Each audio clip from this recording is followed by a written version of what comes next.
오늘 첫 번째 주제는 율곡과 태계. 사실 이 조회수를 늘리려면 윤석열, 추미애 이런 걸 한 번 더 해야 되는데 사실 그다지 할 이야기 없어서 그냥 윤석열은 나쁜 놈이다. 이 정도로 정리하고 율곡과 태계. 뭐 사람이 율곡이 좋은 사람이냐 태계가 좋은 사람이냐 이 인품을 따지면 둘 다 좋은 사람이죠. 근데 보통 우리가 이런 걸 깊이 따질 때는 그 인격을 그렇게 따지지 않아요. 인격에 매몰된다는 것은 소인배의 좀 떨어지는 사람이 좋은 주인님을 원하는 거예요. 예를 들면 내가 머슴이다. 아니, 연예인 로드 매니저다. 이순재한테 걸리면 안 좋죠. 근데 그나마 이순재가 괜찮은 사람이야. 평판을 보면 이순재보다 더 나쁜 사람이 쭉 깔렸어. 그러니까 이 도덕군자를 원하는 것은 자기 직업이 머슴이기 때문에 그런 거예요. 그래서 나는 도덕군자가 좋아. 이런 말 하는 사람은 혹시 직업이 머슴입니까? 이렇게 물어보면 돼. 그래서 내 직업이 머슴이 아닌데 왜 도덕군자를 찾냐 이거죠. 물론 도덕군자가 필요하죠. 그러나 우리가 노무현 대통령도 사실 사석에서 막말을 막 하는 사람인데 그 안철수처럼 점잖게 말하는 사람과 노무현 대통령처럼 말을 거칠게 하는 사람 중에 어느 쪽이 좋은 사람이냐. 이건 도덕 가지고 할 얘기 아니죠.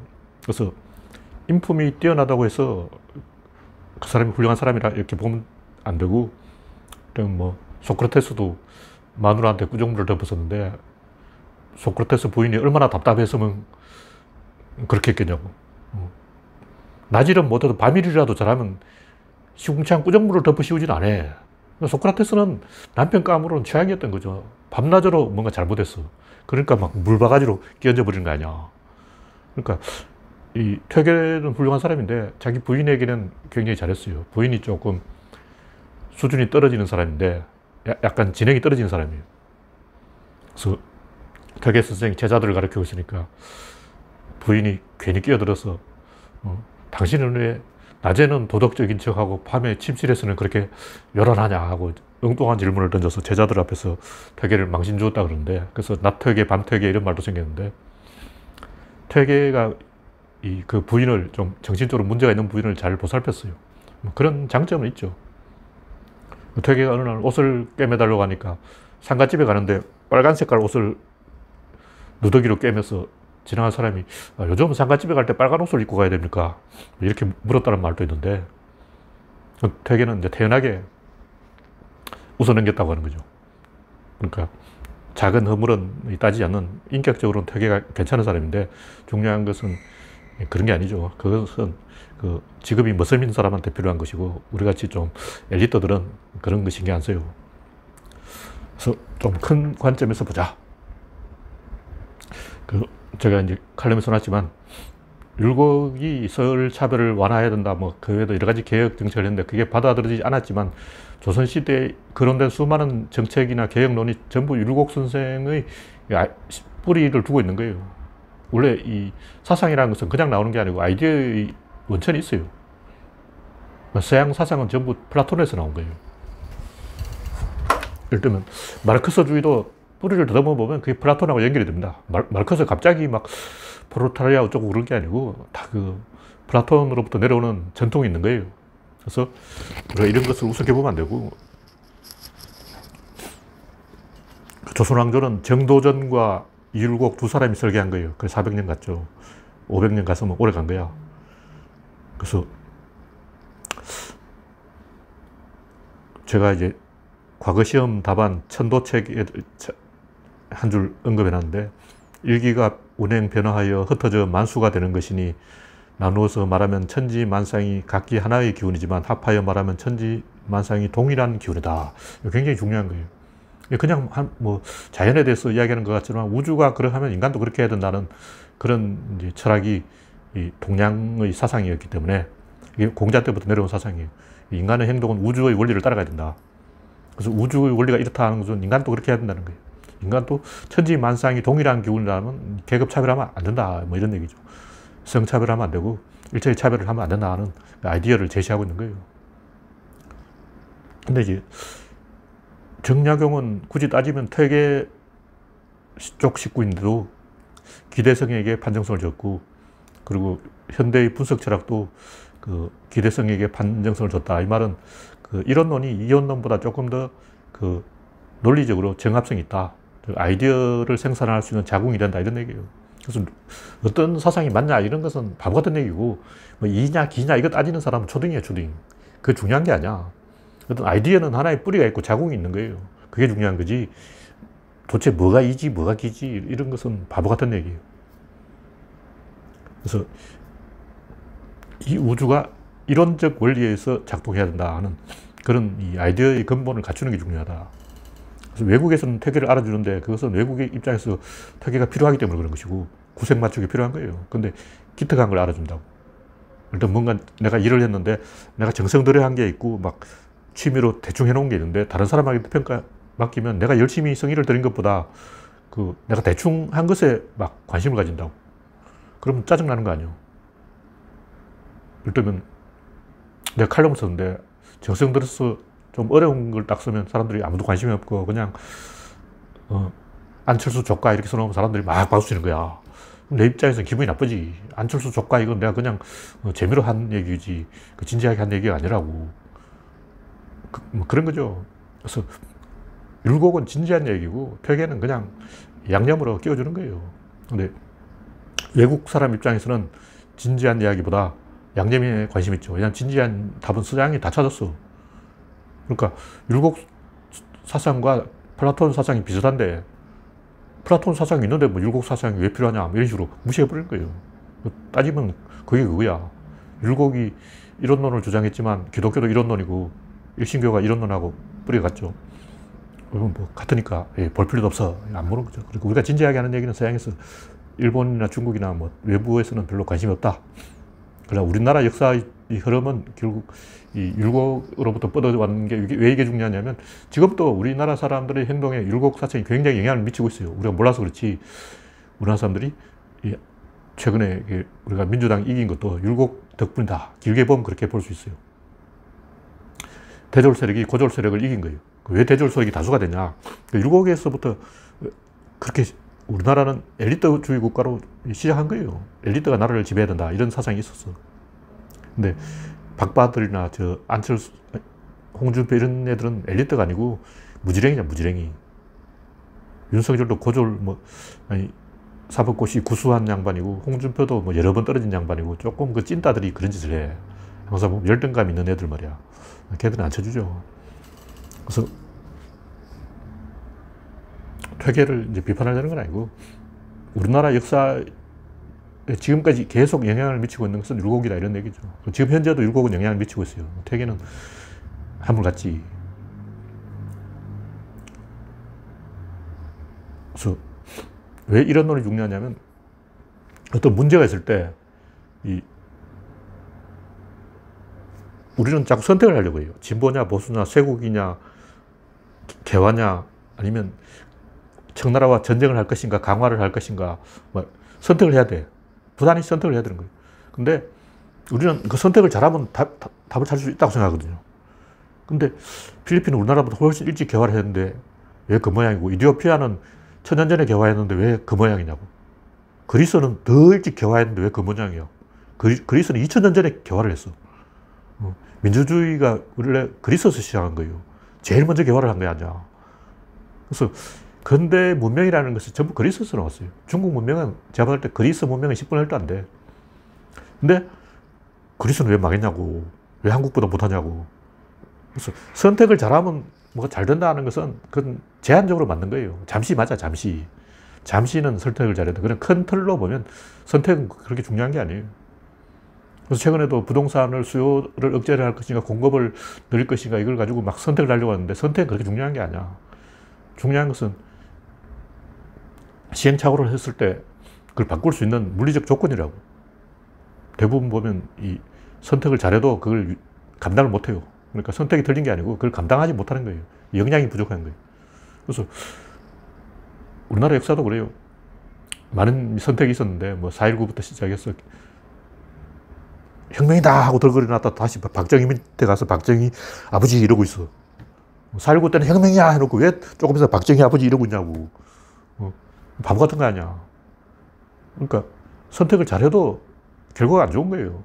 선택을 잘하면 된다는 것은 그것은 소인배 행동이고, 소인배 특히 그 선택을 잘해야 되는 사람은 로드 매니저나 뭐 머썸 이런 사람들 선택을 잘해야 돼. 이순재는 그나마 중간급이고 더 악질 많아. 잘못 걸리면 죽음이야.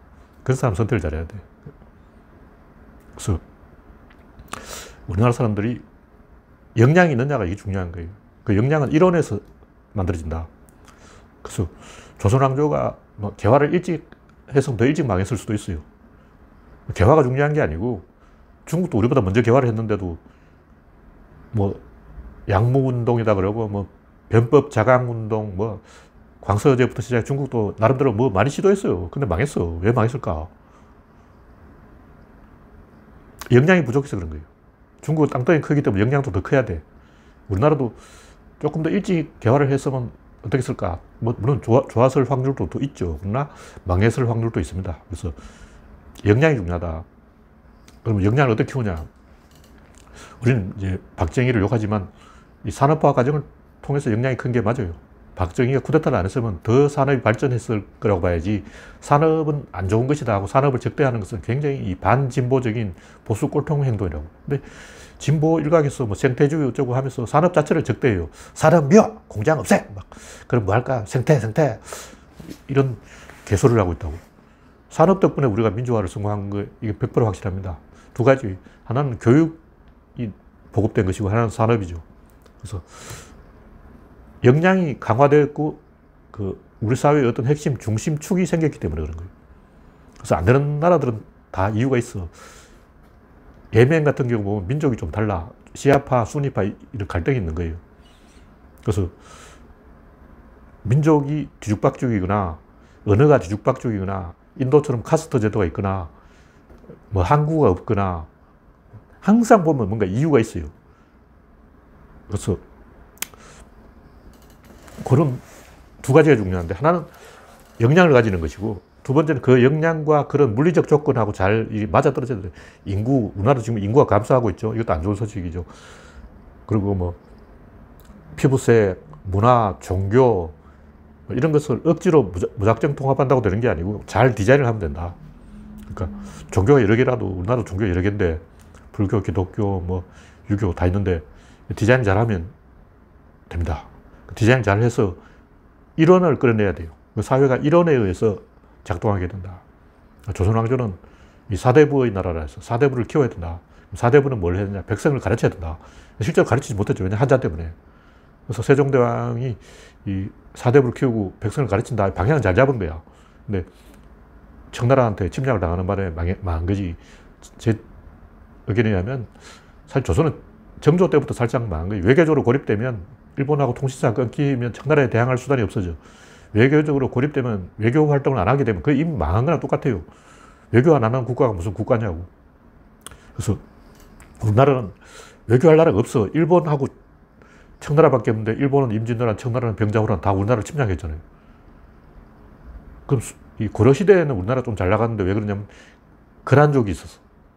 거란족이라도 있었으면 조선이 이렇게 망하지는 않았을 거야. 거란족이 몽골족에게 망해서 아웃되면서 그때부터 조선이 이 명나라하고 국경을 맞대게 됐어요. 그 이전까지 우리나라는 중국하고 국경을 맞대지 않았어. 고구려 때도 저 북쪽에, 티베트 쪽에 그 타타르족이 있었기 때문에 고구려가 중국하고 직접 부딪힐 일이 없었던 그 당시 중국의 수도가 시안이에요, 시안. 그러니까 조선은 재수가 없었던 게 중국이 수도를 북경으로 옮기고 조선하고 국경을 맞대고 그 사이에 완충 지역인 거란족이 사라져버린 거예요. 그러다 보니까 재수가 꼬인 거죠. 그래서 망한 거고 선택을 잘못해서 망한 게 아니라 재수가 없었던 거예요. 그 어쩔 수 없어. 그래서 역량이 부족하면 무슨 수를 써도 안 된다. 그래서 우리나라가 민주화된 것도 이 숫자가 늘어나서 그런 거예요. 옛날 동교동, 상교동, 상도동 이거 한 줌도 안 된 사람들이에요. 동교동 누구냐? 하나감이 옥두, 노갑이 이런 5명, 서른하고 한 7, 8명 모여서 막 수덕해가지고 나라가 돌아가겠냐고. 상도동도 그 뭐 몇 명 안 돼요. 그 뭐 우형우, 누구지? 약간 뭐 자동령 우형우하고 심부름꾼 뭐 이인재 뭐 몇 명 모여가지고 뭐 되겠냐고.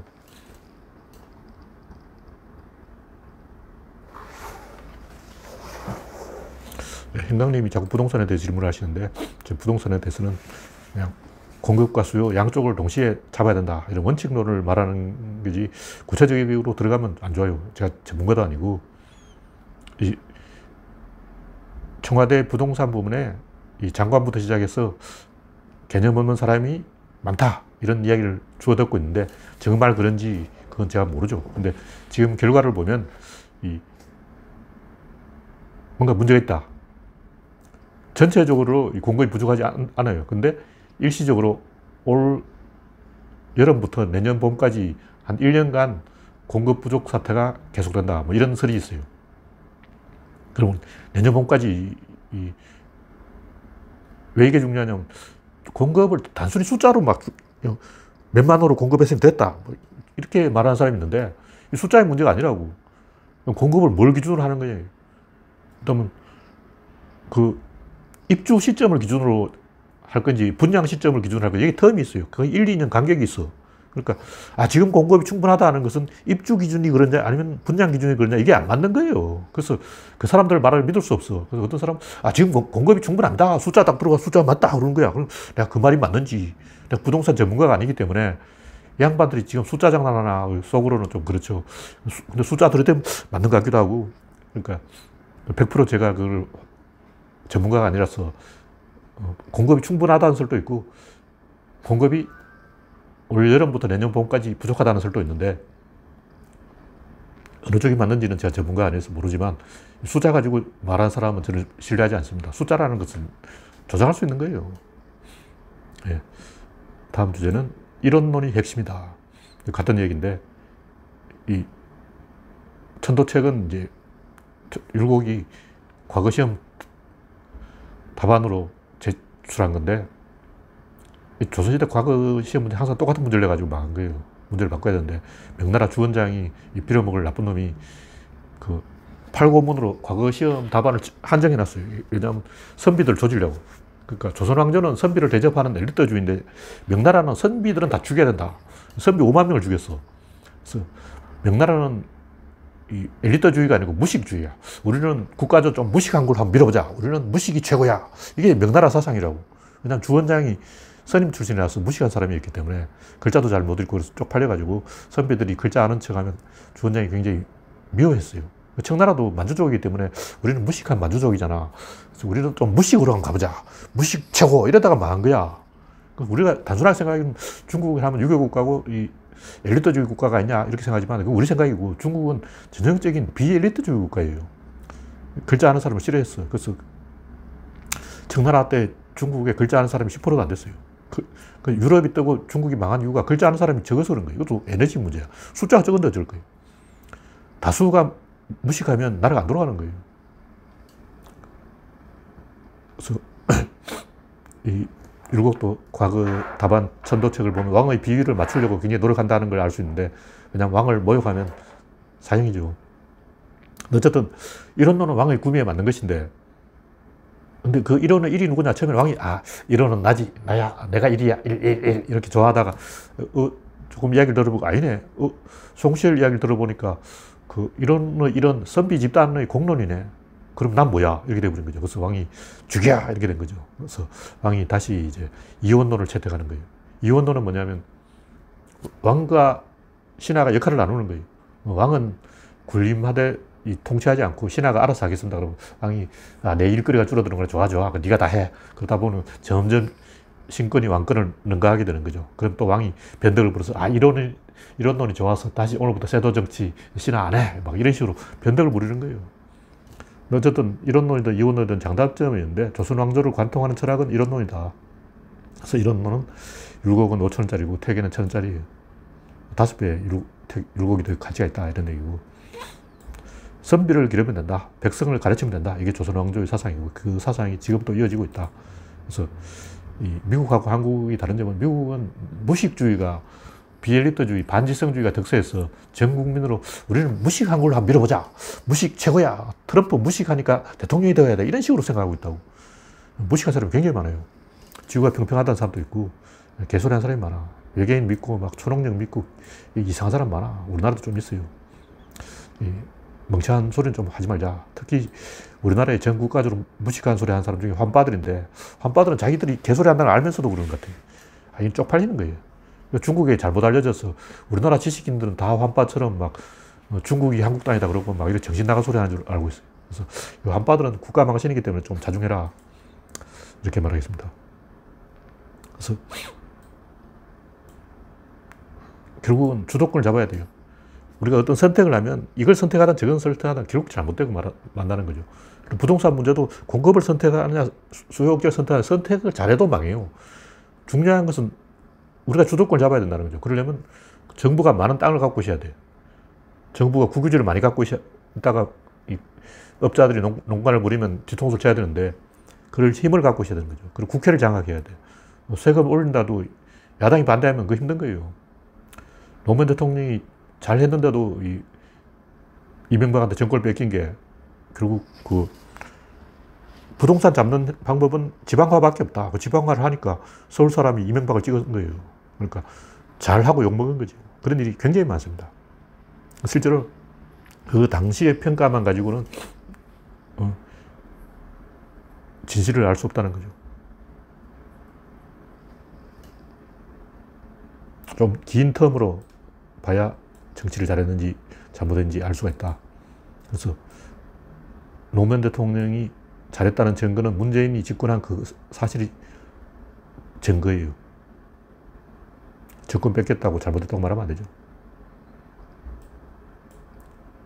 그래서 대부분 그 후진국의 특징이 뭐냐면 글자 아는 사람 숫자가 절대로 적어요. 일단 폴란드가 왜 독일이나 이런 나라에 먹혔을까? 국민 중에 글자 아는 사람이 많지 않았어. 독일에 비해서 국민의 3분의 1 문명이었어. 왜 그러냐? 폴란드가 갖고 있는 동쪽 땅은 사실 폴란드 땅이 아니에요. 남은 땅을 뺏은 거예요. 우크라이나 땅, 뭐 벨로루시 땅인데 그 뭐 있잖아요. 뭐 리투아니아, 라트비아, 뭐 있잖아요. 에스토니아 이런 나라들을 뺏었기 때문에 글자를 안 가르친 거예요.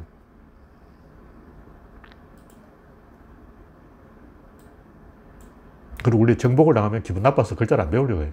누나도 일제강점기 때 일본 사람이 설치니까 꼴 보기 싫어서 글자를 안 배우려고 그랬어.